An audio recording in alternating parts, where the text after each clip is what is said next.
Ladies and gentlemen, the President of the Republic of the Philippines, His Excellency Ferdinand R. Marcos Jr.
Once again, ladies and gentlemen, His Excellency Ferdinand R. Marcos Jr.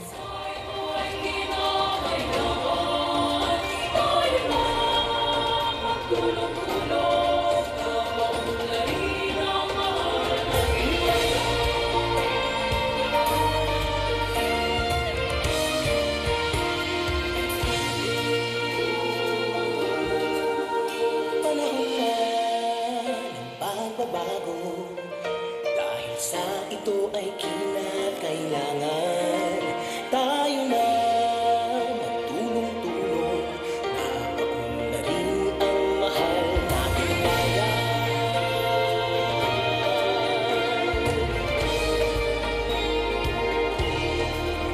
Panahon na ng pagbabago, at ayos ang mga dapat ayusin. Dapat lang maging tungkulin ng bawat mamamayan dito sa atin. Ng pagbabago patungo sa pag-asenso, magsikap ng mabuti at nang kuminhawa tayo. Ang malaki natin sa mundo at ipamalas ang bagong We may now be seated. Pilipinas. Good morning, everyone, and welcome to the distribution of Philippine Charity Sweepstakes Office patient transport vehicles to select local government units in Luzon. This program underscores the whole of government shared commitment and strengthening accessible healthcare services across the country. To give his opening remarks, may we call on PCSO General Manager Melquiades A. Robles.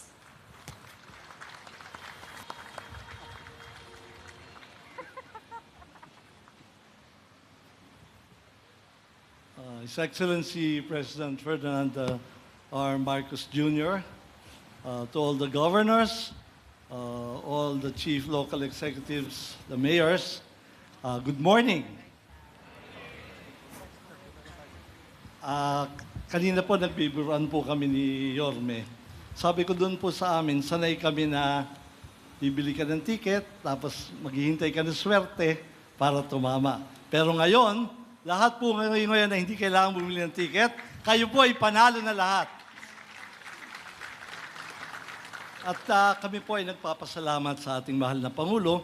Mr. President, ito po yung bili ninyo na dalhin ang serbisyo sa taong bayan.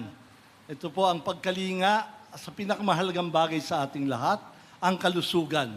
Nakita po natin ang kahalagahan ng pagkalinga sa pasyente mula sa kanyang sa bahay, nararatay sa karamdaman, dalhin sa ospital at ilipat pa sa isang ospital kung kinakailangan.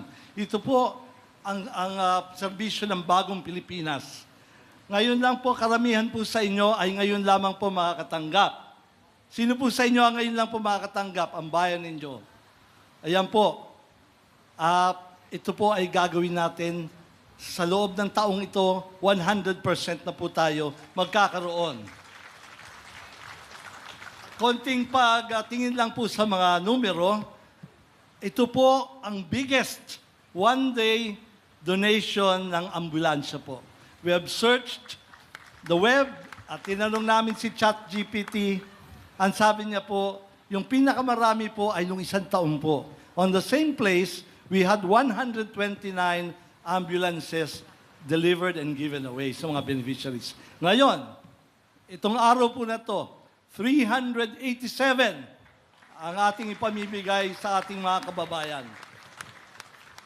At kami po ay pupunta pa po sa Dipolog within the week at sa Tacloban, another more than 300. So, more than 600 na po ito.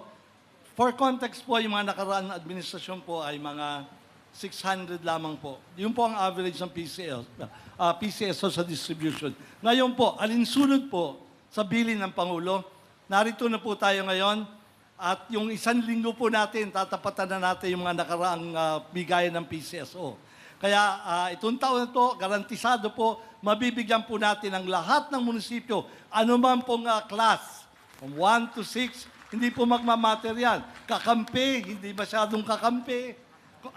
Kung anumang kulay po, hindi po kami nagtatangi. Yan po ang bili ng Pangulo. Huwag hong politikahin ang healthcare. Malinaw po sa amin yon. At ganun nga po, at magpapasalamat kami, hindi lang po sa effort ng ating Pangulo, kundi sa effort din po ninyo sa pagsisikap nyong makarating po rito. Alam po natin, galing ng Apari, meron po tayo, kahit sa, saan ba to? Batanes. Meron po tayong 3 for Batanes. At meron din po tayo, Region 1 to 5 po ito ang mga nandito, Mr. President. At maraming salamat po sa pagbibigay ninyo ng halaga sa event na ito. Hindi lamang pa itong simpleng pagtanggap, kundi ito po ay pakikiisa sa layunin ng Pangulo at sa inyo rin ang commitment ninyo sa inyong mga nasasakupan. Yun lang po at maraming salamat po. Thank you, GM Robles. And now, may we request the President to lead the turnover of the PCSO Patient Transport Vehicle keys to the local executives to be assisted by GM Robles. First, may we call on the mayors from Region 1 or the Ilocos region.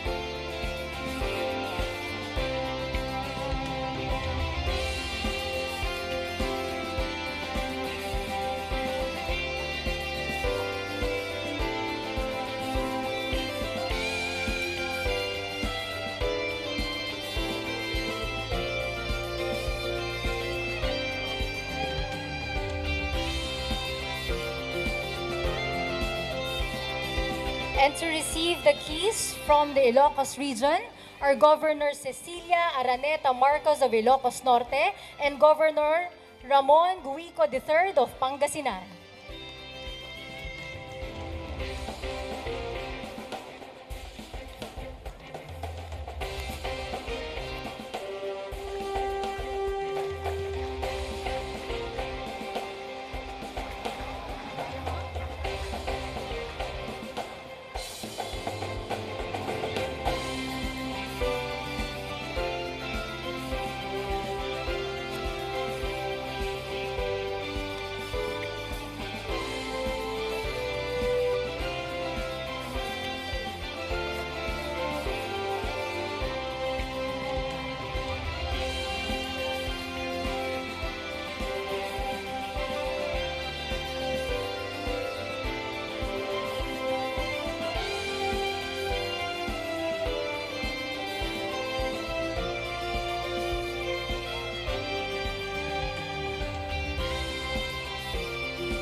Thank you, Region 1 governors and mayors. Next, may we call on the mayors from the Region 2 or the Cagayan Valley region.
And now to receive the keys from Region 2 are Governor Edgar Aglipay of Cagayan, and Governor Rodolfo Albano III of Isabela.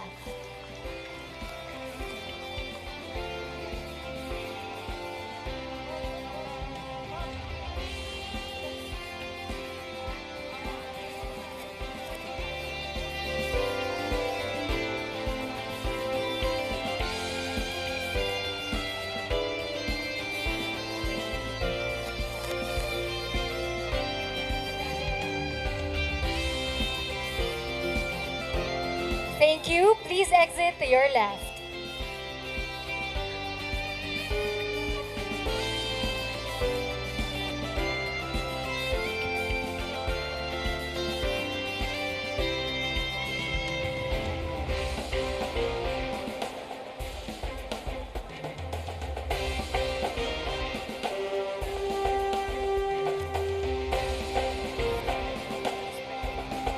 May we now invite the mayors from Region 3 or Central Luzon region.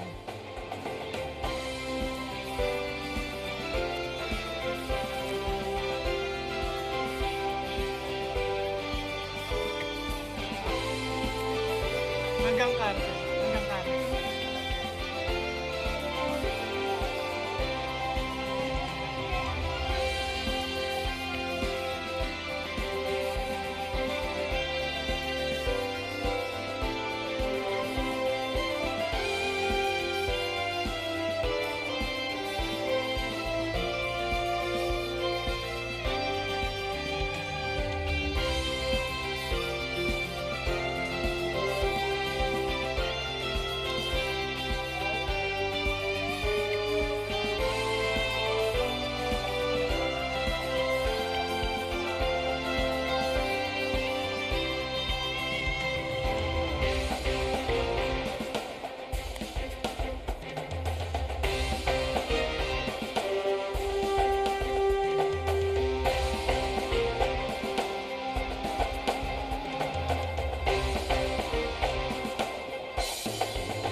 To receive the keys from Region 3 are Governor Jose Enrique Garcia III of Bataan and Governor Lilia Pineda of Pampanga.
Thank you, governors and mayors of Region 3.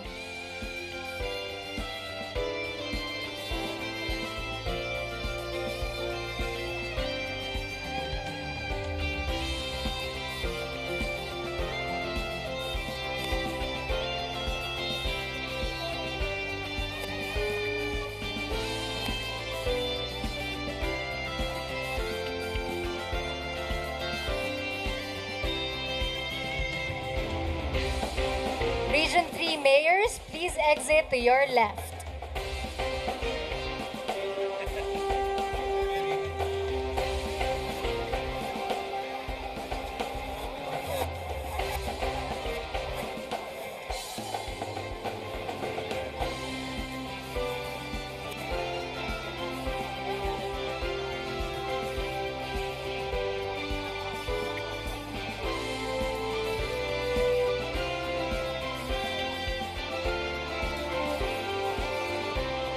Again, thank you, Region 3 mayors.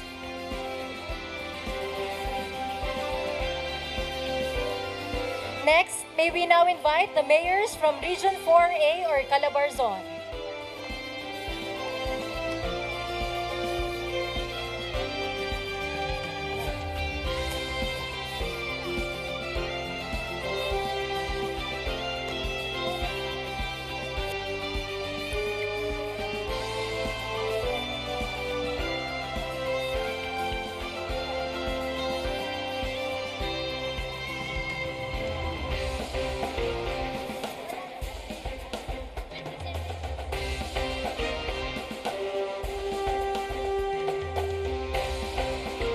To receive the key from Region 4A is Governor Nina Richie Inares of Rizal.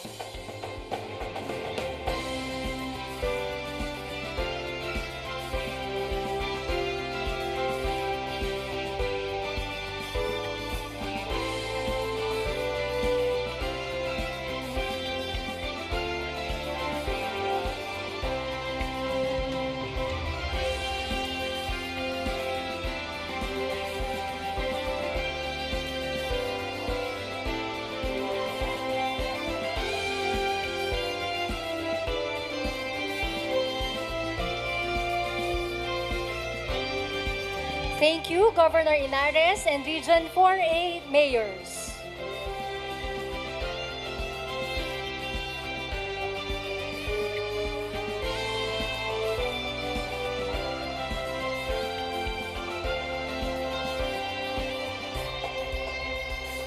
Again, Region 4A mayors, you may exit to your left.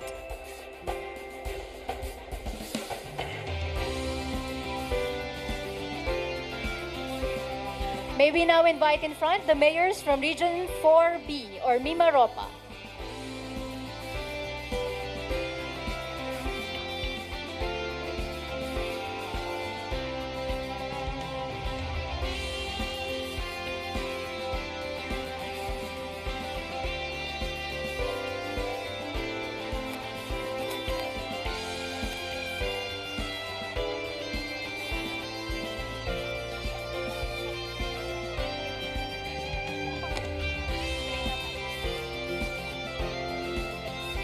To receive the key from Region 4B is Governor Trina Alejandra Firmalo Fabic of Romblon.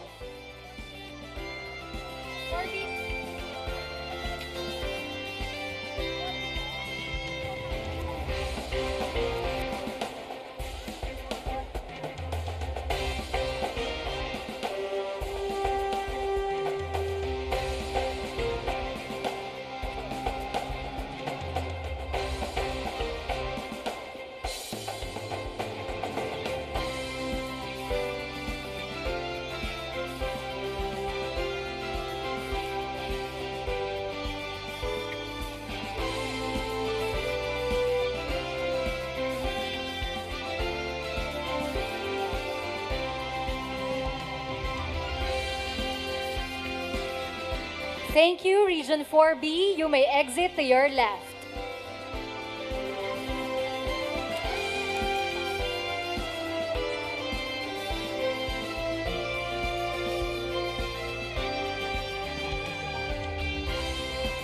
Again, thank you, Region 4B mayors. You may exit to your left.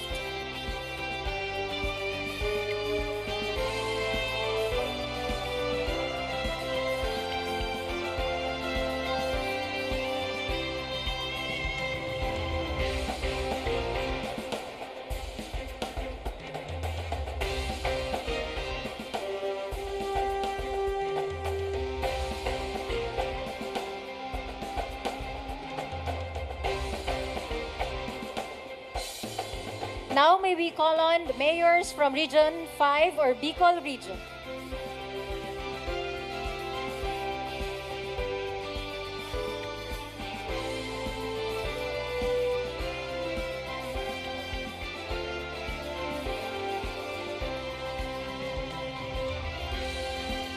Again, Region 5 mayors, please proceed in front.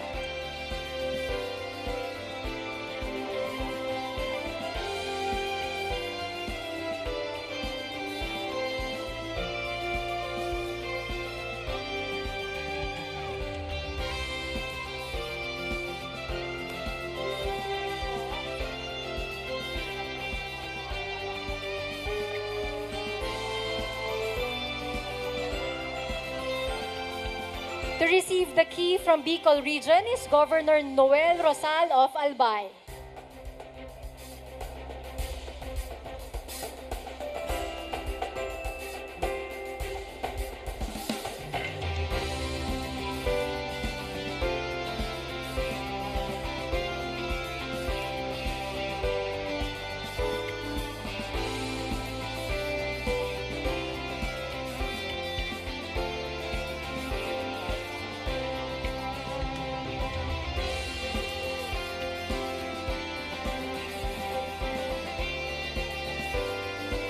Thank you, Governor Rosal and Region 5 mayors. Please exit to your left.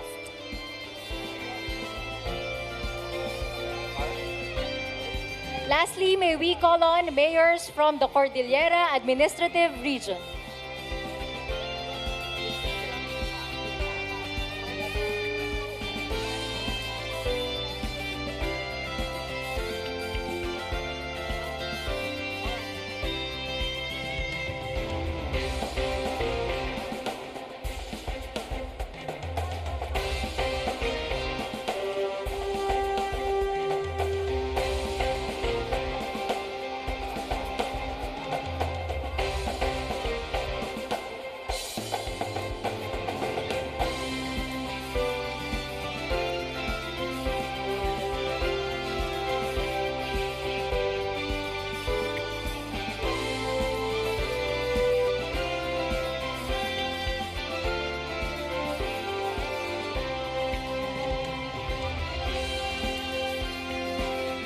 To receive the key from the Cordillera Administrative Region is Governor Bonifacio Lacuasan of Mountain Province.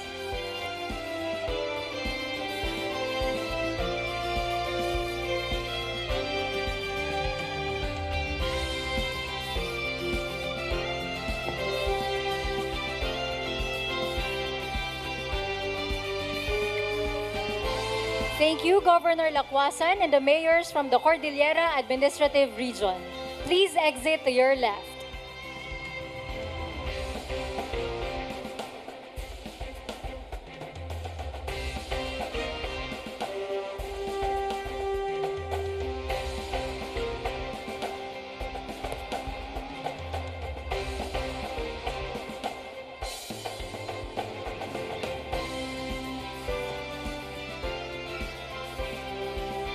Thank you, Mr. President and GM Robles, and congratulations to our LGU recipients of the PTVs in Luzon.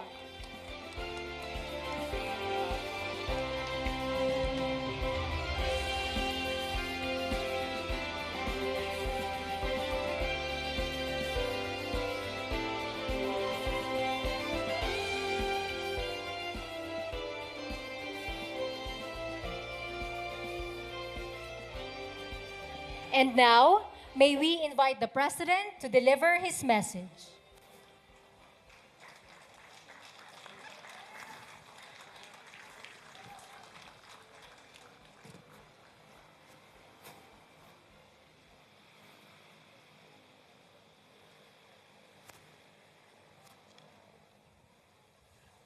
Good morning. Magandang umaga sa inyo lahat. Nahimbag na bigat.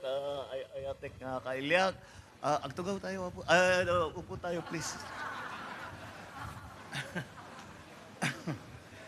Anyway, laging masaya itong mga event na ito dahil sa wakas, yung marami sa ating mga LGU at mga cities at saka municipalities na hanggang ngayon ay hindi pa nagkaroon ng ambulansya, hindi pa nagkaroon ng ganitong patient transport vehicle, ay magkakaroon na. At yung pang hindi pa nabigyan ay magkakaroon din.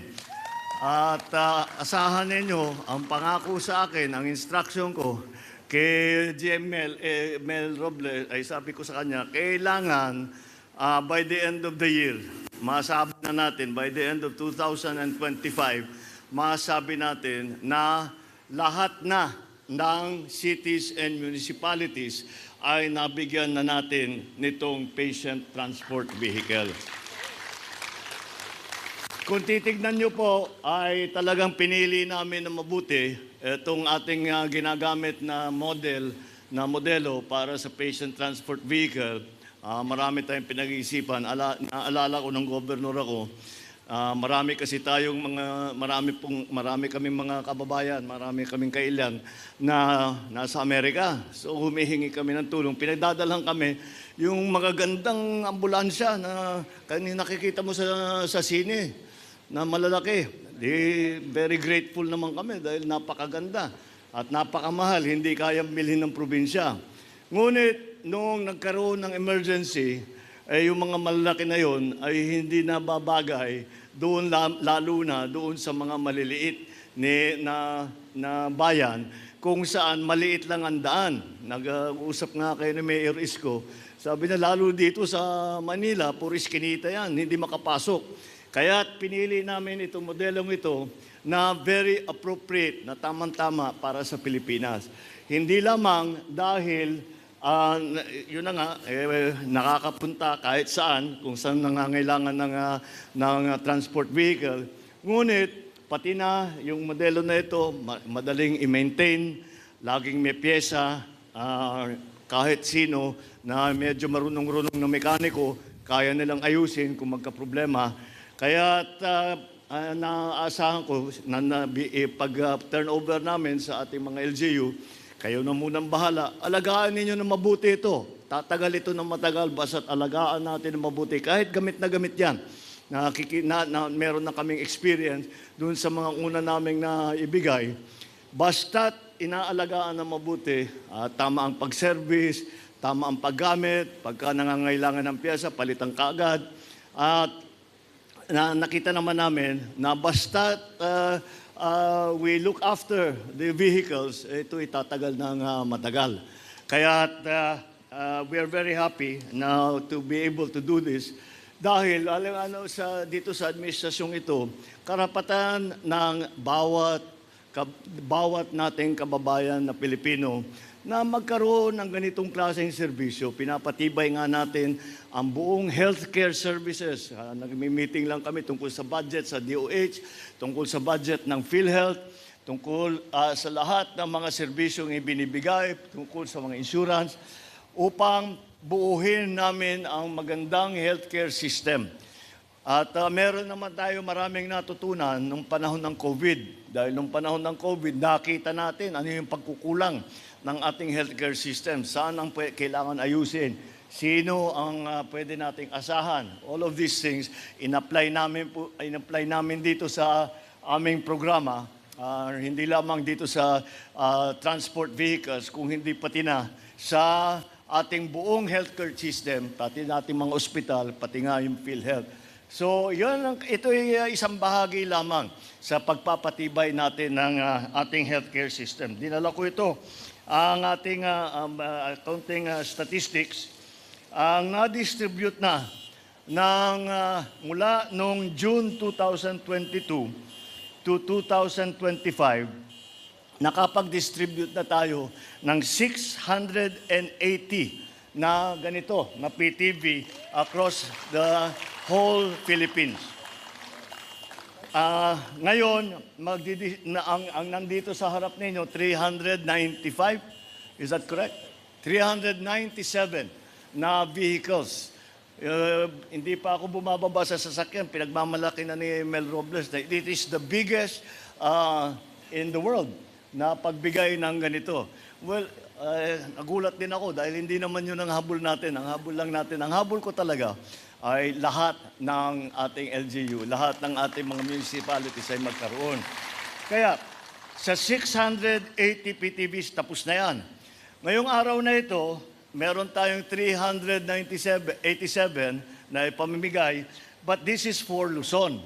Kasabay nito, na ipamimigay din natin, meron din tayong 123 para sa Eastern Visayas at 105 sa Mindanao. Kasama dito sa batch na ito, yun ay maibibigay na natin. Kung maalala ninyo, we have 149 cities, 1,493 municipalities, which makes 1,642 cities and municipalities in the Philippines. Kaya, pag natapos natin lahat ito, by the end of the year, masasabi na natin, lahat ng city and municipality ay nabigyan na natin ng ating patient transport vehicle. Ang plano natin sa susunod, dahil siyempre yung ibang bayan mas malaki sa ibang bayan, yung city mas malaki sa ibang city, titignan ngayon natin kung ano yung pangangailangan. We have to base it already on the population ng bawat lugar. So, yung malalaki talaga, kahit nabigyan ng isa, kailangan balikan natin dahil sa laki ng kanilang populasyon, kailangan natin maserbisyuhan lahat. Kaya yun ang babalikan natin. We now have today, in Luzon, sa Ilocos 30, Cagayan Valley 72, Central Luzon 100, Calabarzon 27, Mimaropa 59, Bicol Region 64, at Ancar 35. So, this is an ongoing program. Ito ay nagkataon lang na this is a release for most of Luzon, but we will continue to do this. And hindi namin ititigil ito hanggat lahat ng pangangailangan ng ating mga LGU ay nabigyan na natin, natugunan na natin ang kanilang requirement para dito sa mga patient transport vehicle na ito. Kaya ipagpapatuloy namin ang pagpapatibay hindi lamang sa paramihan nitong transport vehicle, kundi pati na ang buong health system natin, buong healthcare system natin. Inaayos natin ang ating mga ospital, linagyan na natin ng mga specialty centers. Meron tayo ng bago, yung tinatawag na bukas na center para sa mga karamdaman na hindi naman kailangan na ma-ospital, na ma-confine. Lahat po yan. Yung PhilHealth, pinaparami natin ang insurance coverage, pinaparami natin ang serbisyong ibinibigay ng PhilHealth, binababaan natin ang payment, ang bayad. Kasi kahit papano, yung pasyente, pagka magpapatingin o magpapagaling, ay meron pa rin kontribusyon. Dahan-dahan namin babawasan yung kontribusyon ng pasyente. At kung tayo ay magawa natin, pag naayos natin ang ating ekonomiya na mabuti at kaya na natin, ay kaya naman siguro natin, wala nang kontribusyon ng pasyente. Bigyan na lang natin ng siguro yung kagaya sa ibang lugar na nakikita ko, na nasubukan ko, administrative cost lang. Wala yun, mga 100 piso yun. Tama na yun. Yun lang ang siguro na ibigay nila. Yun lang, that is the aspiration. At the moment, yung sistema natin is not sufficient para ating magawa yun. Siyempre, yung pondo lagi kulang. But, minamanayubla natin, minamasahe natin ang budget ng mabuti para naman mapabilis ang pagpaganda ng health service para sa ating mga kababayan. Maraming salamat. Congratulations sa mga LGU. Thank you, Mr. President. And that concludes our program.